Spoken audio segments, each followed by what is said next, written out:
Bonjour, aujourd'hui nous allons parler de cold emailing. Alors j'avais déjà parlé de cold emailing dans une autre vidéo du Web Café, mais aujourd'hui je vais essayer d'être plus concret et de parler un peu plus technique et comment faire pour optimiser ces campagnes de cold emailing. Alors déjà, je rappelle ce que c'est que le cold emailing. Vous allez aussi trouver sur mes différentes vidéos du Web Café des vidéos où je parle de la différence légale qui existe entre l'emailing de masse pour le B2B et l'emailing de masse pour le B2C. Je rappelle que pour le B2C, en France, on est obligé d'avoir eu l'accord préalable des emails, enfin des personnes qu'on va shooter avec leur email. C'est-à-dire que ça vous interdit complètement d'acheter des bases de données, de les louer et d'envoyer des emails en masse dessus. Vous ne devez envoyer des emails qu'aux gens qui vous ont donné préalablement leur accord. C'est ce qu'on appelle les emails opt-in. C'est-à-dire qu'en fait, en général, comment ça se passe? Ils se sont inscrits volontairement sur un formulaire, sur un site, sur un blog, n'importe où ils vous ont donné explicitement leur accord. Et dans ce cas-là, si vous les entrez manuellement, vous devez leur envoyer un email avec un lien de confirmation pour qu'ils puissent, dirais-je, valider votre inscription ou se désinscrire. Ça, c'est pour le B2C. En B2B, c'est complètement différent. C'est-à-dire qu'en B2B, vous n'êtes pas tenu d'avoir l'accord préalable de vos cibles. Par contre, il faut bien faire attention à ce que ce soit du B2B. Je rappelle, allez voir ma vidéo, mais je rappelle que une adresse B2B, c'est une adresse qui fait apparaître, soit avant l'arrobase, soit après l'arrobase, le nom de la société. Sinon, c'est pas du B2B. paul.durand@orange.fr, c'est pas du B2B. paul.durand@plastique2000.fr, c'est du B2B. Ceci étant dit, il est donc possible, en B2B, d'acheter ou de louer des bases de données. Vous trouverez d'ailleurs sur Internet plein de sites qui peuvent vous rendre ce service. Fichier entreprise dans le 95, où moi je suis client et qui vous donne des fichiers d'entreprise classés par secteur d'activité, par secteur géographique, etc. pour des prix qui sont pas trop chers. C'est en général inférieur à 300 €, 200-300 € pour avoir plusieurs milliers d'adresses. Une fois que vous avez ces adresses, il vous reste à les shooter, c'est-à-dire à les envoyer. Alors là, il y a différentes possibilités. La possibilité que moi j'aurais tendance à conseiller, mais qui est très difficile au final, c'est de passer par un prestataire extérieur, c'est-à-dire des prestataires tels que Mailchimp, Sendinblue, GetResponse, enfin il y en a plein, vous les connaissez. Mais le problème qu'on rencontre avec ces prestataires, c'est que ces prestataires sont des prestataires souvent étrangers qui ne font pas la différence entre le B2C et le B2B et qui refusent de shooter des bases que vous avez louées ou achetées. En fait, ils considèrent que ces bases-là vont vous générer beaucoup de désabonnements, beaucoup de taux de rebond parce que c'est des bases sales, ce qui n'est pas forcément vrai. Chez Fichier Entreprise, les bases sont propres.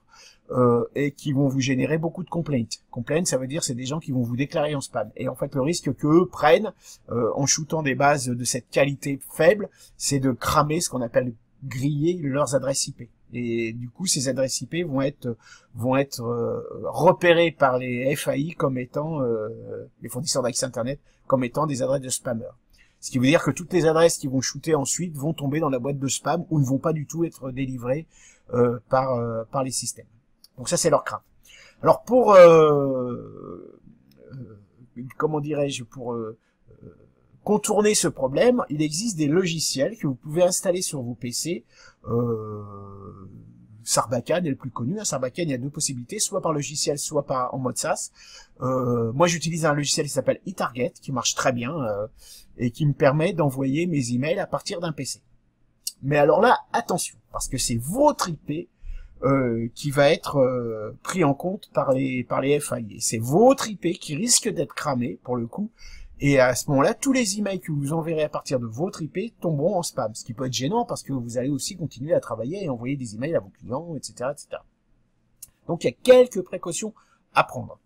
Moi, j'utilise eTarget parce que eTarget vous donne une possibilité qui est extrêmement intéressante, c'est qu'il vous donne la possibilité d'utiliser un expéditeur SMTP qui leur appartient à eux. C'est-à-dire qu'en fait, du coup, ça va être envoyé avec leur IP. Alors le logiciel est pas très cher, je crois que c'est 300 balles une fois pour toutes.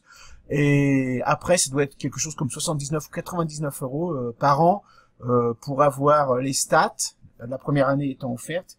Et ensuite, vous avez un abonnement en fonction du nombre d'emails que vous envoyez pour avoir accès au SMTP.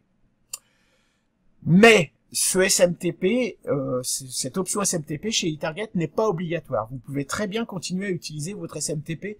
Par exemple, moi je suis chez Orange Pro, donc je continue à utiliser mon SMTP Orange Pro, à condition que je prenne quelques précautions.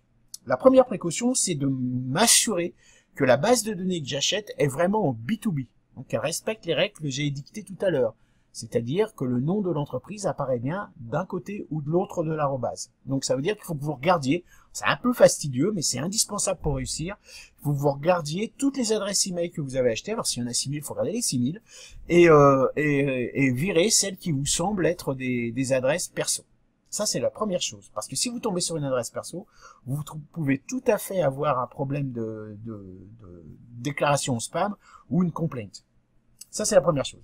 La deuxième chose, c'est vous assurer que les adresses email que vous achetez soient propres. Alors, l'avantage de eTarget, c'est qu'il y a un outil intégré qui vous permet de tester les adresses email, leur propreté, leur existence et si le nom de domaine est bon.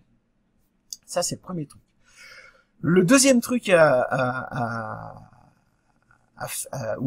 pour lequel il faut faire attention, c'est le nombre d'envois que vous allez faire. Ne spammez pas, c'est-à-dire n'envoyez pas 10 000 emails par heure, parce que là, au bout de 2 heures, c'est fini. Orange va vous cramer et vous n'enverrez plus rien. La limite acceptée connue d'Orange, c'est 5 000 emails par jour.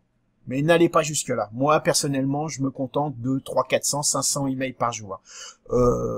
Ça suffit. C'est-à-dire qu'on fait du cold emailing, on n'est pas là non plus pour avoir des... Enfin, je suis pas un spammer. Après, il y a d'autres solutions, je vous en parlerai peut-être un jour, qui passent par des serveurs russes, etc. Mais bon, la délivrabilité en prend un coup et c'est pas ce que je cherche.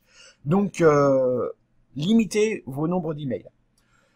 Ensuite, prenez toutes les précautions que j'ai déjà expliquées, hein, comment réussir son emailing dans une autre vidéo. Nommez la personne à qui vous vous adressez. C'est-à-dire qu'il faut que vous ayez des adresses email qui soient plus ou moins nominatives. Faites des messages qui soient attractifs. Introduisez votre entreprise. Je reviendrai dans une autre vidéo sur comment bien faire un email pour un cold emailing. Mais déjà, techniquement, retenez bien les préconisations que je viens de vous donner, les précautions que je viens de vous indiquer. Si vous utilisez votre ordinateur, utilisez un logiciel qui soit capable de bien gérer les emails, hein, de bien les trier, de bien les classer, de bien gérer les gens qui se désabonnent, de bien gérer les gens qui n'ont plus d'adresse email, et surtout de bien gérer votre SMTP. Ne balancez pas plus de 1000 à 2000 emails par jour à partir de votre IP, sinon c'est pas bien. Si vous avez des questions, vous les posez en commentaire, j'y répondrai. Sinon, vous m'appelez, vous m'envoyez un email, etc. Et n'oubliez pas de vous abonner à la chaîne en appuyant sur la petite cloche et de me laisser un petit pouce si cette vidéo vous a servi à quelque chose. Je vous dis à demain et je vous souhaite une bonne journée.